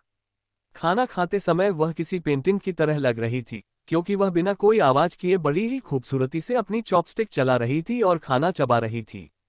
ये पहली बार था जब उसने उसे इतने शालीनता से व्यवहार करते देखा था और खाना खाते समय वह किसी राजकुमारी जैसी लग रही थी। भोजन शांतिपूर्वक संपन्न हुआ। किसी ने कुछ नहीं कहा, और जब वह ऊपर जाने के लिए तैयार हुई तो उसने कहा, रुको। उसने उसकी तरफ देखा और कहा, क्या? उन्होंने कहा, क्या तुम्हें वाकई कुछ याद नहीं है? उसने जवाब दिया, क्या मैं अभिनय करती हुई दिख रही हूं? उसके पलटवार प्रश्न ने उसे स्तब्ध कर दिया। हालांकि उसने उसे जवाब दिया, लेकिन उसकी आवाज तेज या परेशान करने वाली नहीं थी, बल्कि वह इतनी दूरी से बात कर रही थी कि उसे अजीब सा महसूस हुआ। उसने अपनी गहरी काली आंखों से उसकी ओर देखा और कहा, चूंकि हमने 6 महीने तक तलाक न लेने का फैसला किया है, तब तक आप श्रीमती जिन लीवेई रहेंगी और आपको सभी नियमों का पालन करना होगा। इसका मतलब है कि तुम किसी भी पुरुष के साथ संबंध नहीं रख सकती और तुम्हें मेरे परिवार का सम्मान करना होगा और इस घर का कामकाज संभालना होगा। भले ही हमारा रिश्ता सिर्फ नाम का हो, लेकिन श्रीमती जिन होने के नाते तुम्हें अपनी जिम्मेदारी निभानी होगी। और बदले में मैं तुम्हें धन और रुतबा दूंगी, समझी? उसकी बातें सुनकर उसने चिढ़कर कहा, सब कुछ कितना एक जैसा है, बिना प्यार की शादी, लेकिन मुझे सारे नियम मानने पड़ते हैं और पूरी जिंदगी पवित्र रहना पड़ता है, जबकि पति किसी भी औरत के साथ मौज मस्ती कर सकता है और जितनी चाहे उतनी रखेले रख सकता है। मैं अब ऐसे नहीं जीऊंगी। उसने कहा, ठीक है, लेकिन तुम किसी भी महिला के साथ संबंध नहीं रख सकते और अगर तुम किसी को अपनी साथी के रूप में लाते हो तो मैं उसकी जिंदगी नरक बना दूंगी, क्योंकि इस शादी में सिर्फ मुझे ही वफादार नहीं रहना है, भले ही यह शादी सिर्फ नाम की हो। उसका जवाब सुनकर उसकी आंखें झपकी और उसने सोचा, महारानी, वह किस युग में जी रही है, या उसने इतने सारे ऐतिहासिक नाटक देखे हैं कि वह इस तरह बात करती है। लेकिन उन्होंने अपने गुस्से को काबू में रखते हुए कहा, ठीक है। उसने कहा, अगर और कोई चारा नहीं है तो मैं जा रही हूं। और इतना कहकर वह उसके कुछ और बोलने का इंतजार किए बिना ऊपर चली गई। उसकी इस हरकत पर उसकी आंखें ठंडी पड़ गईं। क्या वह हमेशा से ऐसी ही थी या यह उसकी याददाश्त खोने का दुष्प्रभाव है? अगर ये दुष्प्रभाव है तो मैं चाहता हूं कि उसे अपनी पुरानी यादें कभी याद ना आए, क्योंकि इस नए ज़ीमिन के साथ जीवन बिताना बुरा नहीं लगता। उसने सोचते हुए उसे देखा जब वह सीढ़ियां चढ़कर अपने कमरे में चली गई। लेकिन क्या इसका मतलब यह नहीं है कि वह मेरे लिए अपने प्यार को भी भूल जाएगी? सास, उसकी दीवानगी मुझ पर असर डाल रही है। मुझे अस्पताल जाना चाहिए। ये कहते हुए वह भी डाइनिंग टेबल से उठा और पहली मंजिल पर अपने स्टडी रूम में चला गया। अध्याय 8, आपकी अनुमति की आवश्यकता नहीं है। अगले दिन महल के नियमों के अनुसार जिया मिंग सुबह जल्दी उठ गई। वह थोड़ा झुककर बिस्तर के पास रखी अलार्म घड़ी में समय देखने लगी और पता चला कि सुबह के केवल 4 बजे थे। वह 1 घंटे तक बिस्तर पर करवटें बदलती रही लेकिन फिर सो नहीं सकी। बिस्तर पर करवटें बदलने के बाद आखिरकार वह बिस्तर से उठी और फ्रेश होने के लिए वॉशरूम चली गई। चेहरा धोने और दांत साफ करने के बाद उसने आईने में देखा। उसके बाल काले और लंबे थे लेकिन पहले जैसे नहीं थे। उसकी त्वचा गोरी और मुलायम थी लेकिन पहले जैसी मुलायम नहीं थी। आईने में खुद को देखने के बाद वह बाहर चली गई। जैसे ही उसने नीचे जाने के लिए अपने कमरे का दरवाजा खोला, उसके कमरे के सामने वाला दरवाजा खुल गया। दरवाजा अचानक खुलने पर वह थोड़ी चौंक गई। काली टी शर्ट और स्पोर्ट्स ट्राउजर पहने लिवेई कमरे से बाहर आया। उसके बाल बिखरे हुए थे लेकिन इससे वह और भी आकर्षक लग रहा था। उसने हैरानी से उसकी तरफ देखा क्योंकि सुबह के केवल 5:30 बजे थे और वह जाग रही थी। आमतौर पर वह दोपहर तक सोती रहती थी। जब उसने उसे सुबह सुबह इतनी जल्दी उठते देखा तो उसकी आंखें आश्चर्य से चौड़ी हो गईं। उसने उसके गोरे चेहरे को देखा जो सुबह सुबह चमक रहा था। उसने अभी तक स्नान नहीं किया था, फिर भी वह तरोताजा और सुंदर दिख रही थी। उसने सिर हिलाया और उससे पूछा, तुम सुबह सुबह क्या कर रही हो? क्या तुम्हारी तबीयत ठीक नहीं है? उसने भौहें चढ़ाकर उसकी ओर देखा और बेपरवाही से जवाब दिया, मैं जल्दी उठ गई थी, इसलिए मैंने बगीचे में टहलने का फैसला किया। उसने उसकी ओर देखा और सिर हिलाते हुए कहा, ठीक है। लेकिन ज्यादा देर तक इधर उधर मत घूमना, तुम अभी अभी कोमा से जागी हो और तुम्हें ज्यादा थकना नहीं चाहिए। नहीं तो हमें तुम्हें दोबारा अस्पताल ले जाना पड़ेगा। जिया मिंग ने अपनी भौहें सिकोड़ते हुए कहा, तुम्हें मेरे बारे में चिंता करने की जरूरत नहीं है। तुम बस अपने रास्ते जाओ। उसने बनावटी मुस्कान के साथ कहा। उसके शब्दों से उसका चेहरा उतर आया, लेकिन उसने कुछ नहीं कहा और दूसरी मंजिल पर स्थित जिम में चला गया। अपने काम में व्यस्त होने के बावजूद वह व्यायाम के लिए समय निकालने की कोशिश करता है। योजक चिन्ह। जब जी मिंग नीचे आए तो बैठक में कोई नहीं था क्योंकि अभी सुबह का समय था। हालांकि जब यू मेई बगल से दौड़ती हुई उसके पास आए तो वह चौंक गई। मैडम, आप इतनी जल्दी उठ गईं। क्या आप ठीक हैं? क्या आपको कुछ अस्वस्थ लग रहा है? या आपको कुछ चाहिए? क्या आपको भूख लगी है? यू मेई ने शी मिंग को सुबह सुबह इस समय जगह देखकर हैरानी से पूछा। दोपहर से पहले जो चेहरा शायद ही कभी दिखाई देता था, उसे सुबह सुबह देखने का दुर्लभ अवसर यू मेई को मिल गया था। अंडरस्को। यू मेई की इस तरह की प्रतिक्रिया देखकर जिया मिंग हैरान रह गया। क्या उसका सुबह जल्दी उठना इतना चौंकाने वाला था? ओह, मुझे कुछ नहीं चाहिए। मैं बस बगीचे में थोड़ी ताज़ी हवा लेना चाहती थी। आप पानी लेने आए हैं। आप जा सकती हैं। आपको मेरी चिंता करने की जरूरत नहीं है। जी मिंग ने उसके हाथों में पानी का जग देखकर कहा। नहीं मैडम, आप अकेले बाहर नहीं जा सकती। आपकी तबीयत अभी ठीक नहीं है, उसने जोर देकर कहा। कोई बात नहीं, जाओ, मैं संभाल लूंगा। जी मिंग ने उसे आश्वस्त किया और प्रवेश द्वार की ओर चल पड़ा। योजक चिन्ह। बगीचे में शी मिंग जिन परिवार द्वारा अपने बगीचे की देखभाल के तरीके से बहुत प्रभावित हुआ। वहां तरह तरह के फूल थे, पेड़ों की छंटाई अच्छी तरह से की गई थी और पौधों का भी पूरा ध्यान रखा गया था। बाहर निकले हुए काफी समय हो गया था, इसलिए उसने गहरी सांस ली। अस्पताल की कीटाणुनाशक गंध से उसे जी मिचलाने लगा। सुबह की ठंडी हवा महसूस करते ही उसने अपनी बाहों को हल्के से रगड़ा। चलते चलते उसे समय का पता ही नहीं चला। वह बार बार यही सोच रही थी कि आखिर वह इस जगह पर कैसे पहुंच गई। वह नीचे देख रही थी और गहरी सोच में डूबी हुई थी कि आखिर क्यों और कैसे वह जी मिंग बनी, कोई और क्यों नहीं। अपने विचारों में खोई हुई उसे इस बात का एहसास ही नहीं हुआ कि दूर से 2 आंखें उसे घूर रही थीं, उसकी हर हरकत पर नजर रख रही थीं। अल्पविराम। लीवेई कसरत पूरी करके बगीचे में उसका हालचाल जानने आया तो उसने देखा कि वह अभी भी बगीचे में ही है। उसे हाल ही में अस्पताल से छुट्टी मिली है और यह उसकी सेहत के लिए अच्छा नहीं है। ये लड़की हाल ही में अस्पताल से डिस्चार्ज हुई है और आराम करने के बजाय बगीचे में घूम रही थी। क्या वह फिर से बीमार पड़ने की योजना बना रही है? कोमा से जागे हुए उसे ज्यादा समय नहीं हुआ है, किसी की मदद के बिना इधर उधर घूमने के बजाय उसे अपने बिस्तर पर आराम करना चाहिए। उसने अपनी लापरवाही देखकर अपने होंठ सिकोड़ लिए। जब वह बगीचे में पहुंचा तो उसने देखा कि शी-मिंग बगीचे में गहरी सोच में डूबी हुई घूम रही थी। उसकी निगाहें उस पर टिक गईं जब उसने उसे सिर झुकाए बगीचे में टहलते देखा। उसके काले बाल उसके आधे चेहरे को ढके हुए थे। उसके हाथ करीने से उसके पेट पर रखे थे और वह सावधानी से हर कदम बढ़ा रही थी। उसके कदमों में कोई जल्दबाजी नहीं थी, बल्कि वे धीमे और शालीन थे। सफेद पोशाक पहने बगीचे में टहलते समय वह दूर से ही खूबसूरत और रहस्यमयी लग रही थी। हालांकि जब उसने देखा कि उसने वही सफेद पोशाक पहनी हुई है जो उसने कल पहनी थी, तो वह भौहें चढ़ा बैठा। क्या उसके पास कोई और कपड़े नहीं हैं? उसने अब तक उन्हें क्यों नहीं बदला? योजक चिन्ह। सफेद पोशाक उसके घुटनों तक लंबी थी। झाओ मिंग शी-मिंग के अन्य कपड़े नहीं पहनना चाहती थी क्योंकि वे उसकी पसंद के हिसाब से बहुत छोटे और रंगीन थे। उन खुले कपड़ों में उसे अजीब सा लग रहा था। इसलिए उसने अपनी अलमारी में छिपी हुई एक सादी सफेद ड्रेस ढूंढ निकाली। वह रात में इस ड्रेस को बदलना चाहती थी, लेकिन जब उसने अपनी नाइट ड्रेस देखी तो वह सदमे से आंखें फाड़ बैठी। जिया मिंग का नाइट पजामा लेस साटन का था, जिसमें शॉर्ट्स भी थे। यह इतना छोटा था कि उसे पहनने में बहुत असहजता हो रही थी। इसलिए वह इसी सफेद पोशाक में सो गई। जब वह सिर झुकाए टहल रही थी तभी लीवेई उसके पास गई। जब वह उसके पीछे पहुंचा तो रुक गया। जब वह वहां खड़ा था तो उसकी पीठ उसकी ओर थी, लेकिन अचानक वह मुड़ी और उसकी चौड़ी मांसल छाती से टकरा गई। संतुलन बिगड़ने और लगभग गिरने पर उसने फ्राउनिंग किया। उसने सहज ही उसकी कमर पर हाथ रखकर उसे पकड़ लिया और उसे गिरने से बचाने के लिए अपनी ओर खींच लिया। जब उसने अचानक उसे अपनी ओर खींचा तो उसकी आंखें आश्चर्य से चौड़ी हो गईं। उसके लिए सब कुछ बहुत अचानक हुआ था। वह अभी भी सदमे में थी जब उसने हैरानी से उसकी ओर देखा। लीवेई भी उनकी अचानक नज़दीकी देखकर हैरान रह गया। जब उसने उसका चेहरा देखा, जो थोड़ा लाल था और उसकी आंखें आश्चर्य से चौड़ी हो गई थीं और मुंह थोड़ा खुला हुआ था, उसने उसके गुलाबी नम होठों को देखा और अपना गला साफ किया। उसे एहसास हुआ कि ये होंठ उसे कितना लुभा रहे थे। उसने अचानक उसे छोड़ दिया जिससे वह लड़खड़ा गई, लेकिन फिर आखिरकार उसने अपना संतुलन बना लिया। जिया मिंग ने उसे घूरकर देखा क्योंकि उसे इस बात पर गुस्सा आ रहा था कि उसने उसे किस तरह जाने दिया।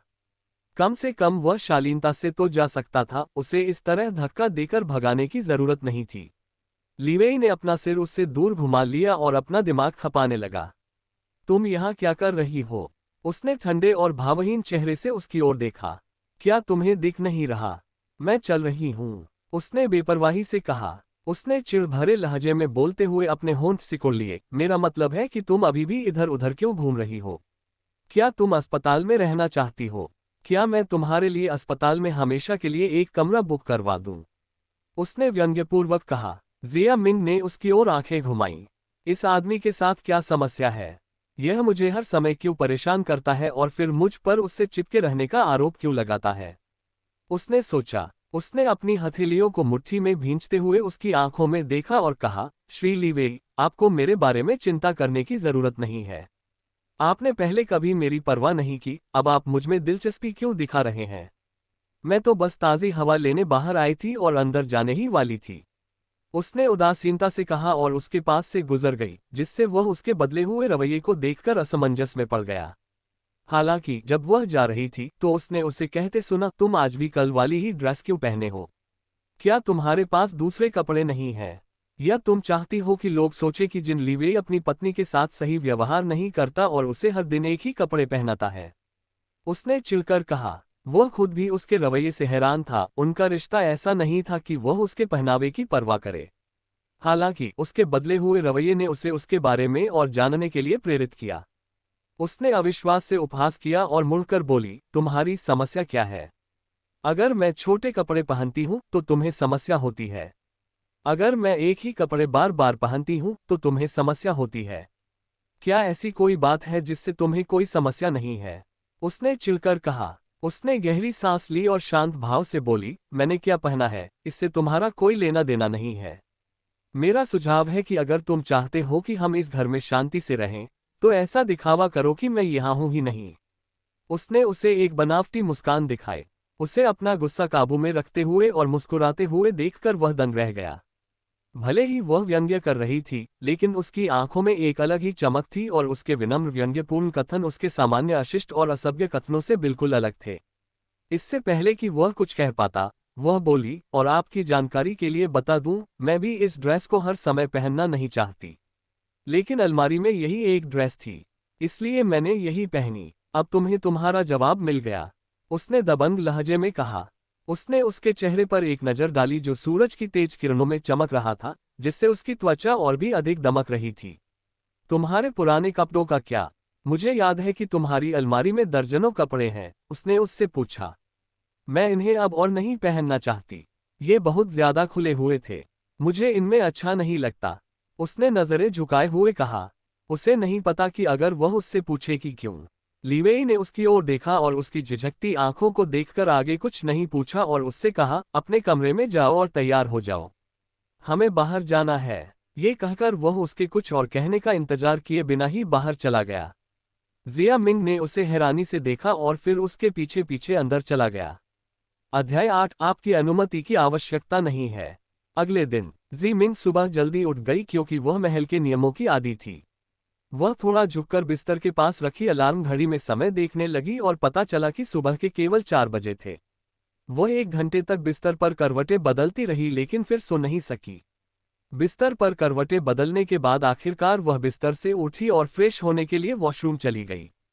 चेहरा धोने और दांत साफ करने के बाद उसने आईने में देखा। उसके बाल काले और लंबे थे, लेकिन पहले जैसे नहीं थे। उसकी त्वचा गोरी और मुलायम थी, लेकिन पहले जैसी मुलायम नहीं थी। आईने में खुद को देखने के बाद वह बाहर चली गई। जैसे ही उसने नीचे जाने के लिए अपने कमरे का दरवाजा खोला, उसके कमरे के सामने वाला दरवाजा खुल गया।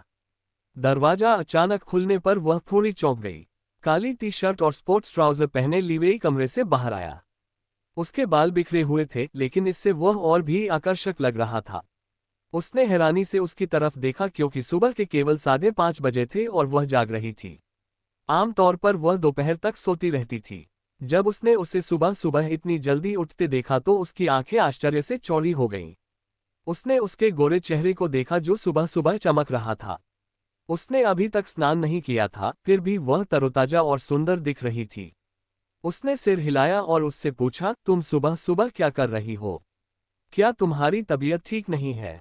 उसने भौहें चढ़ाकर उसकी ओर देखा और बेपरवाही से जवाब दिया, मैं जल्दी उठ गई थी, इसलिए मैंने बगीचे में टहलने का फैसला किया।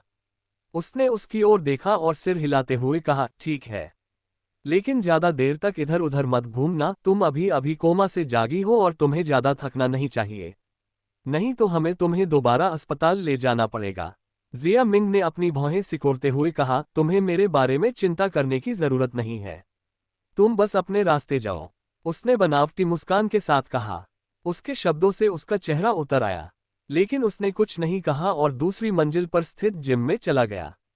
अपने काम में व्यस्त होने के बावजूद वह व्यायाम के लिए समय निकालने की कोशिश करता है। योजक चिन्ह। जब जी मिंग नीचे आए तो बैठक में कोई नहीं था क्योंकि अभी सुबह का समय था। हालांकि जब यू मेई बगल से दौड़ती हुई उसके पास आई तो वह चौंक गई। मैडम, आप इतनी जल्दी उठ गईं। क्या आप ठीक हैं? क्या आपको कुछ अस्वस्थ लग रहा है? या आपको कुछ चाहिए? क्या आपको भूख लगी है? यू मेई ने शी मिंग को सुबह सुबह इस समय जगह देखकर हैरानी से पूछा। दोपहर से पहले जो चेहरा शायद ही कभी दिखाई देता था, उसे सुबह सुबह देखने का दुर्लभ अवसर यू मेई को मिल गया था।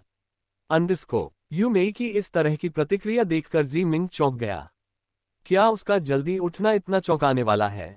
ओह, मुझे कुछ नहीं चाहिए, मैं बस बगीचे में थोड़ी ताज़ी हवा लेना चाहती थी। आप पानी लेने आए हैं, आप जा सकती हैं, आपको मेरी चिंता करने की जरूरत नहीं है। जी मिंग ने उसके हाथों में पानी का जग देखकर कहा।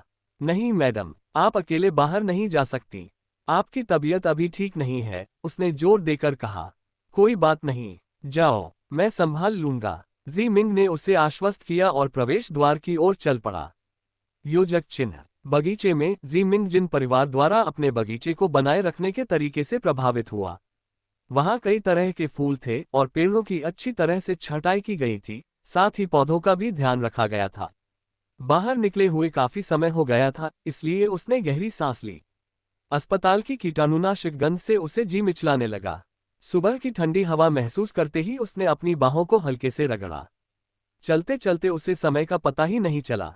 वह बार बार यही सोच रही थी कि आखिर वह इस जगह पर कैसे पहुंच गई। वह नीचे देख रही थी और गहरी सोच में डूबी हुई थी कि आखिर क्यों और कैसे वह ज़मीन बनी, कोई और क्यों नहीं। अपने विचारों में खोई हुई उसे इस बात का एहसास ही नहीं हुआ कि दूर से दो आंखें उसे घूर रही थीं, उसकी हर हरकत पर नजर रख रही थीं। अल्पविराम। लीवे, जो अपना व्यायाम पूरा कर चुका था, बगीचे में उसका हालचाल जानने आया तो उसने पाया कि वह अभी भी बगीचे में है। उसे हाल ही में अस्पताल से छुट्टी मिली है और यह उसके स्वास्थ्य के लिए अच्छा नहीं है। ये लड़की हाल ही में अस्पताल से डिस्चार्ज हुई है और आराम करने के बजाय बगीचे में घूम रही थी। क्या वह फिर से बीमार पड़ने की योजना बना रही है? कोमा से जागे हुए उसे ज्यादा समय नहीं हुआ है, किसी की मदद के बिना इधर उधर घूमने के बजाय उसे अपने बिस्तर पर आराम करना चाहिए। उसने अपनी लापरवाही देखकर अपने होंठ सिकोड़ लिए। जब वह बगीचे में पहुंचा तो उसने देखा कि शीमिंग बगीचे में गहरी सोच में डूबी हुई घूम रही थी। उसकी निगाहें उस पर टिक गईं जब उसने उसे सिर झुकाए बगीचे में टहलते देखा। उसके काले बाल उसके आधे चेहरे को ढके हुए थे। उसके हाथ करीने से उसके पेट पर रखे थे और वह सावधानी से हर कदम बढ़ा रही थी। उसके कदमों में कोई जल्दबाजी नहीं थी, बल्कि वे धीमे और शालीन थे। सफेद पोशाक पहने बगीचे में टहलते समय वह दूर से ही खूबसूरत और रहस्यमयी लग रही थी।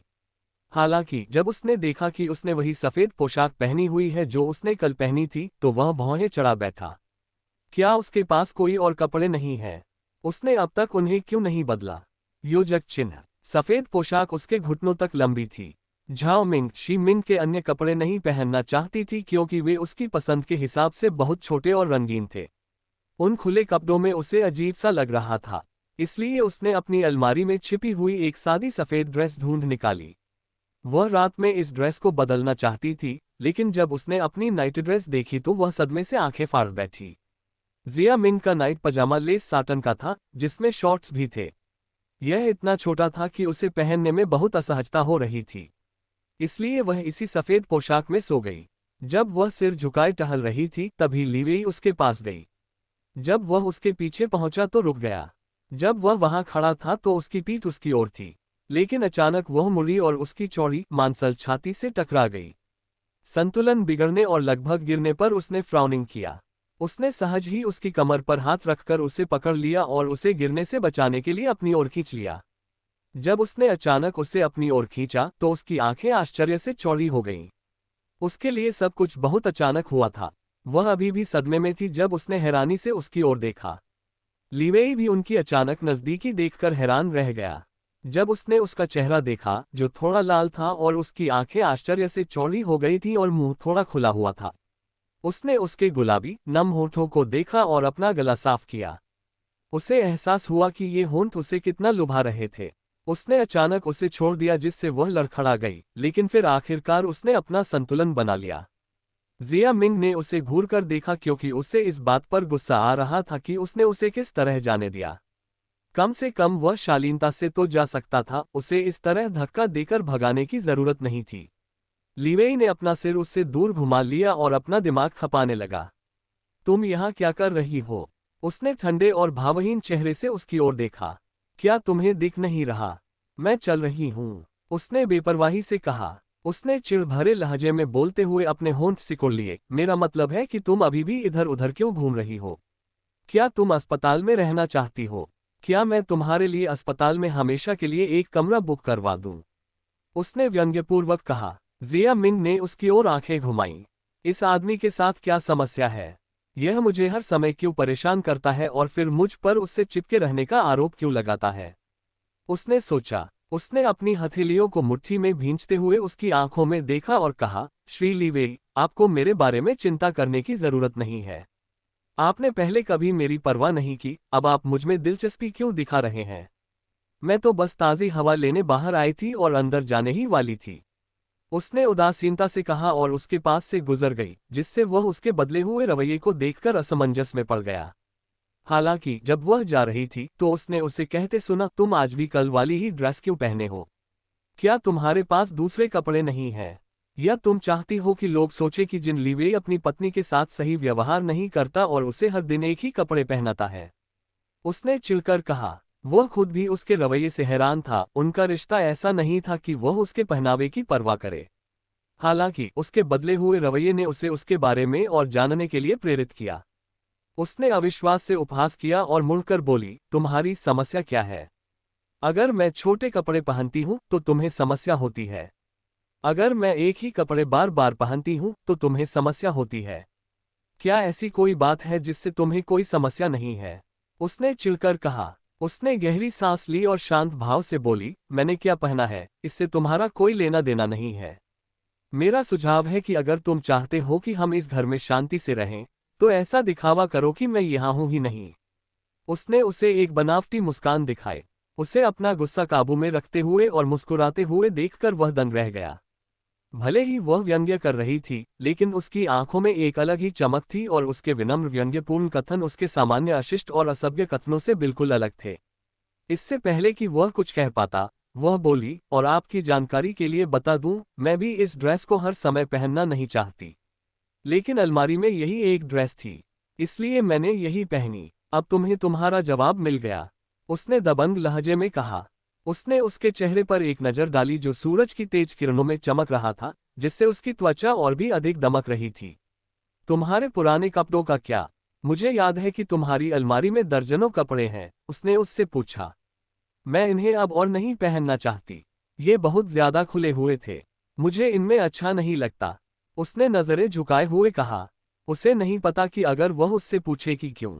लीवेई ने उसकी ओर देखा और उसकी झिझकती आंखों को देखकर आगे कुछ नहीं पूछा और उससे कहा, अपने कमरे में जाओ और तैयार हो जाओ। हमें बाहर जाना है। ये कहकर वह उसके कुछ और कहने का इंतजार किए बिना ही बाहर चला गया। जिया मिंग ने उसे हैरानी से देखा और फिर उसके पीछे पीछे अंदर चला गया। अध्याय 9 खरीदारी। जब वह बैठक कक्ष में उसका इंतजार कर रहा था, तभी वह हल्के नीले रंग के ब्लाउज, काले रंग की स्किनी जीन्स और न्यूड रंग की हील्स पहने हुए नीचे आए। उसे ये कपड़े जी मिंग की अलमारी में बड़ी मुश्किल से मिलते हैं। यह एक साधारण सा लुक था, लेकिन अपने काले लहराते बालों और दमकती त्वचा के साथ वह बेहद खूबसूरत लग रही थी। बिना कुछ खास किए ही उनकी खूबसूरती की तुलना उच्च वर्ग की मॉडलों से की जाने लगी। हालांकि उसकी लंबाई बहुत ज्यादा नहीं थी, लेकिन वह औसत कद की थी। फिर भी उसकी शारीरिक बनावट उसकी लंबाई के हिसाब से एकदम सही थी और जब वह मुस्कुराती थी तो उसके चेहरे पर डिंपल पड़ जाते थे, जिससे वह और भी प्यारी लगती थी। जब लीवेई ने उसे ऊंची एड़ी के जूते पहने हुए सीढ़ियों से नीचे आते देखा तो वह उसके रूप रंग पर मोहित हो गया। चाहे कुछ भी हो जाए, वह शीमिंग के स्वाभाविक रूप को स्वीकार नहीं कर पा रहा है। पहले वह घर पर भी हर समय मेकअप करती थी, लेकिन अब जब उसने मेकअप नहीं किया था तो वह मासूम और अधिक सौम्य लग रही थी। जब वह सीढ़ियों से नीचे आ रही थी तो उसकी निगाहें उससे हटी ही नहीं। वहीं शी मिंग को उन ऊंची हील वाली सैंडल में चलने में दिक्कत हो रही थी। उसे ये जूते अजीब लगे। उसे कैजुअल और फ्लैट जूते चाहिए थे। वो इतनी ऊंची हील वाली जूतियों में कैसे चल सकती है? लेकिन उसे अपनी अलमारी में कोई फ्लैट जूते नहीं मिले। शी मिंग के स्टाइल से चिढ़कर उसे आखिरकार ऊंची एड़ी के जूते पहनने पड़े। क्या वह सामान्य जीवन नहीं जी सकती? क्या उसे हर जगह हमेशा ये ऊंची एड़ी के जूते पहनने ही पड़ते हैं? नीचे जाने से पहले उसने कई बार इन ऊंची एड़ी के जूतों में चलने की कोशिश की ताकि वह खुद को बेवकूफ साबित न करे। लेकिन वह ये भूल गई कि उसे सीढ़ियों से नीचे उतरना है। जब वह सीढ़ियों से नीचे उतर रही थी तो उसने रेलिंग को कसकर पकड़ रखा था और लड़खड़ाते हुए कदम बढ़ाते हुए सावधानी से नीचे उतर रही थी। जब लीवेई ने उसे उन ऊंची हील्स में इस तरह चलते देखा तो उसने अपनी भौहें ऊपर उठा ली। क्या वह उन हील्स को रोज नहीं पहनती? फिर वह ऐसे क्यों बर्ताव कर रही है जैसे उसने उन्हें पहली बार पहना हो? क्या स्मृतिभ्रंश होने पर व्यक्ति चलना भी भूल जाता है? वह उसके व्यवहार को लेकर असमंजस में था। जब वह आखिरकार नीचे आई तो उसने राहत की सांस ली।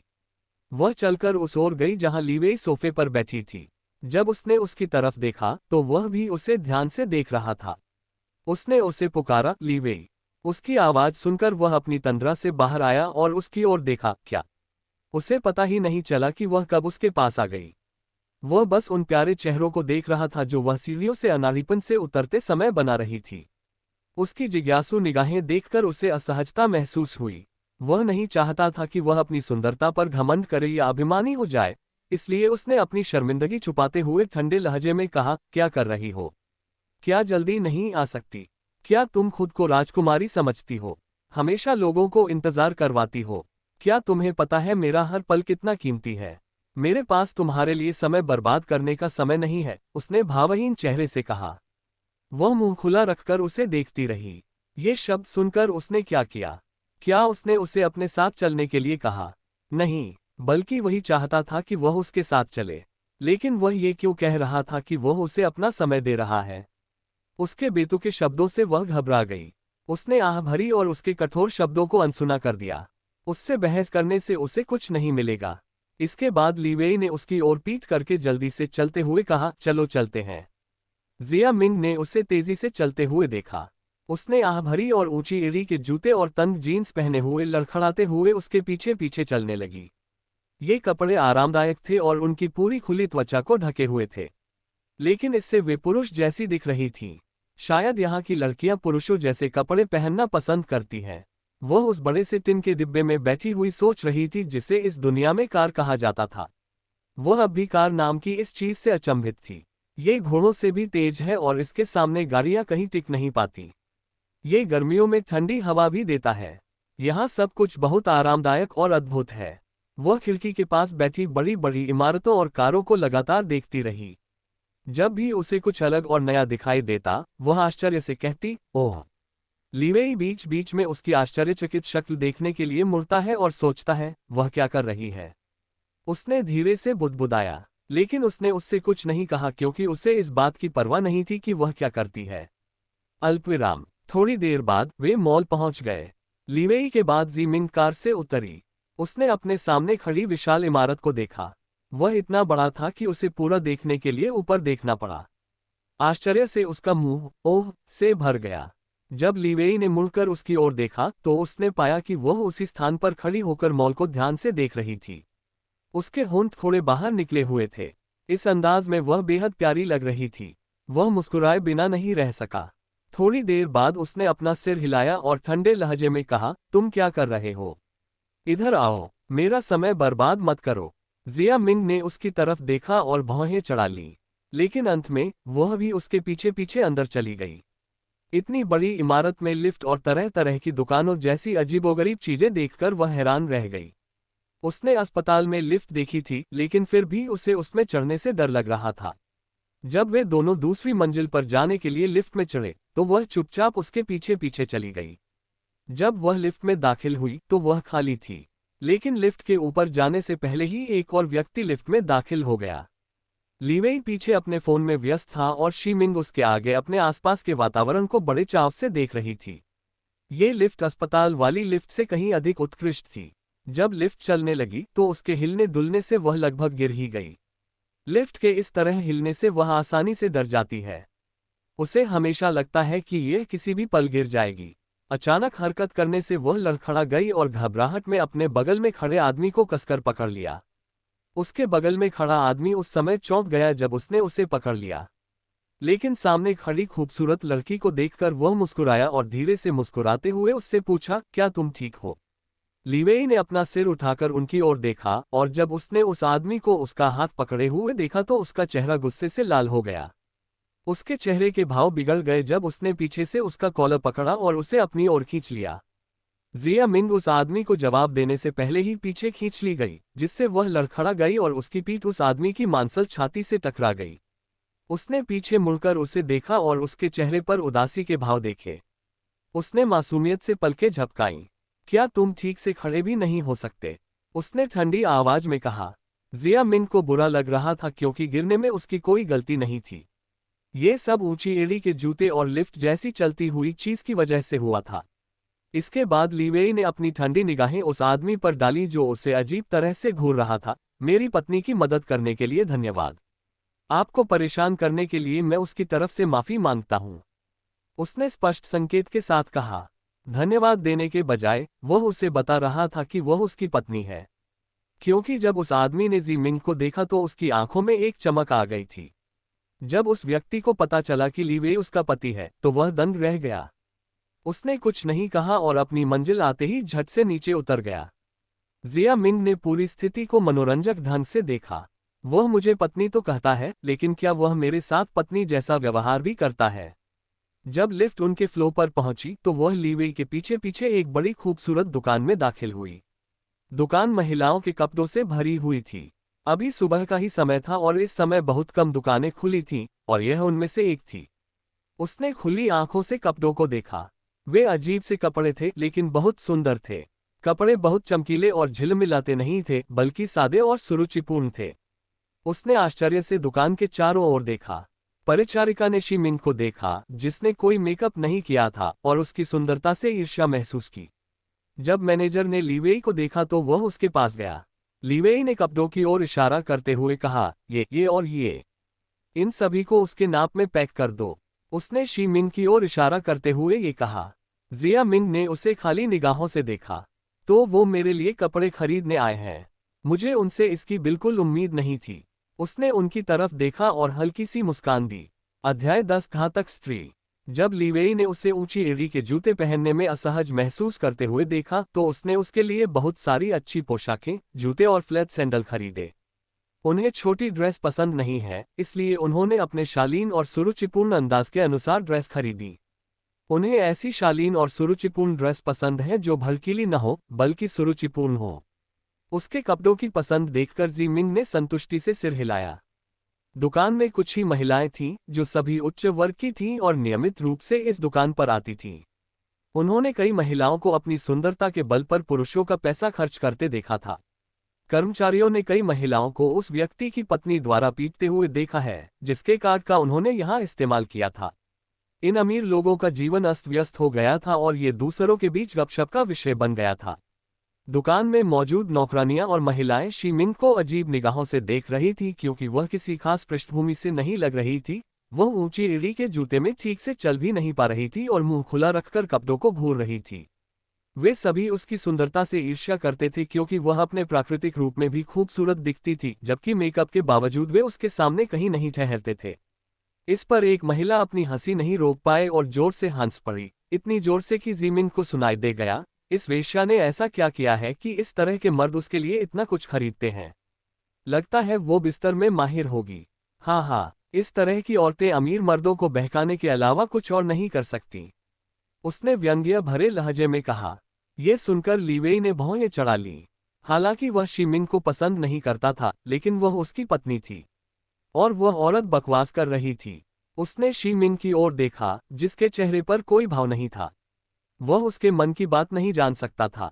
अगर वह पुराने मिंग राजवंश की होती तो वह अपनी छवि की परवाह किए बिना उस लड़की को थप्पड़ मार देती। वह अपने फैसलों में असभ्य और जल्दबाज थी। उस औरत ने जो कहा उसे सभी ग्राहकों ने सुना, यहाँ तक कि जिन लिवेई ने भी। वह उस औरत को उसकी औकात दिखाना चाहता था, लेकिन अपने कदम रोक दिए।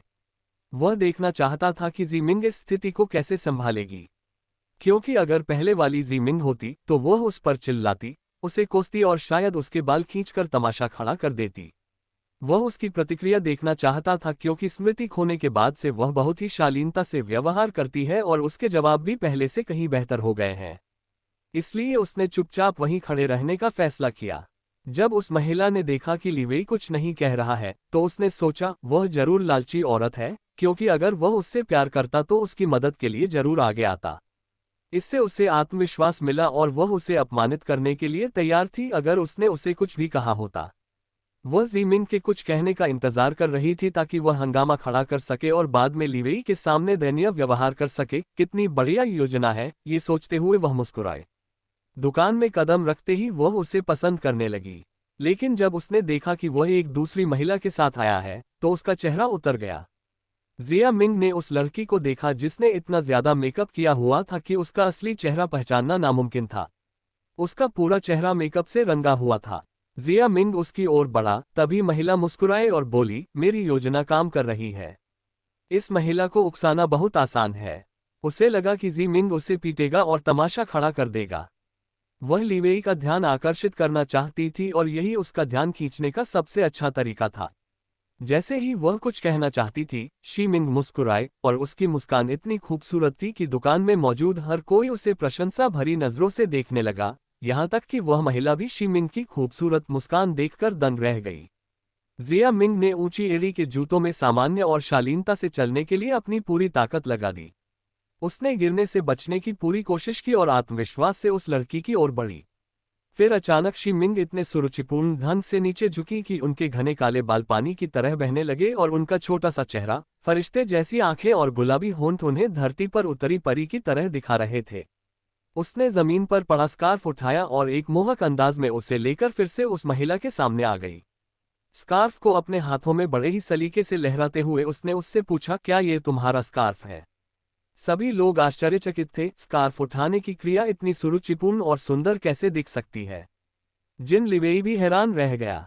उसने इससे पहले कभी इतनी खूबसूरत चीज नहीं देखी थी।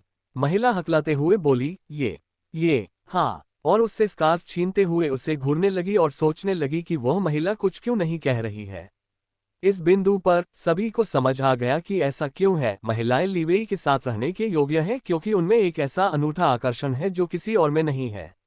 वह लिवेई के पास गई और बोली, क्या हम अब जा सकते हैं? पतिदेव, उसने नखरे दिखाते हुए कहा। जब उसने सबके सामने पति कहा तो लिवेई दंग रह गई।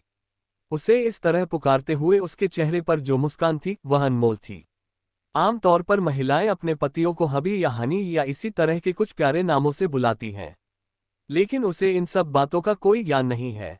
उसने अपने खास अंदाज में कहा और उसे पति कहकर पुकारा, क्योंकि वह उस औरत को यह दिखाना चाहती थी कि वह उसके पैसों के पीछे भागने वाली लड़की नहीं है।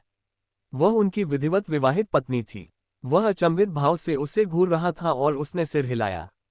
उसने सपने में भी नहीं सोचा होगा कि यह महिला कुछ बोले बिना भी अपने आकर्षण से सबका मुंह बंद कर देगी, जिसमें उसका भी मुंह शामिल है। उसके होंठ मुस्कुराते हुए ऊपर की ओर मुड़ गए। उसने बिलों का भुगतान किया और उन्हें जिन विला में कपड़े पहुंचाने के लिए कहा और दुकान से बाहर निकलते हुए उसने अपना हाथ उसकी कमर के चारों ओर लपेट दिया। जिया मिंग उसके अचानक किए गए इस कृत्य से आश्चर्यचकित रह गई और जब उसने अपना हाथ उसकी कमर पर रखा तो वह कांप उठी। लेकिन उसने कुछ नहीं कहा क्योंकि इस सब की शुरुआत उसी ने की थी। वह यूं ही उसके साथ बाहर घूमने चली गई थी। आगे की कहानी सुनाने के लिए VM स्टोरी वर्ल्ड को सब्सक्राइब करो।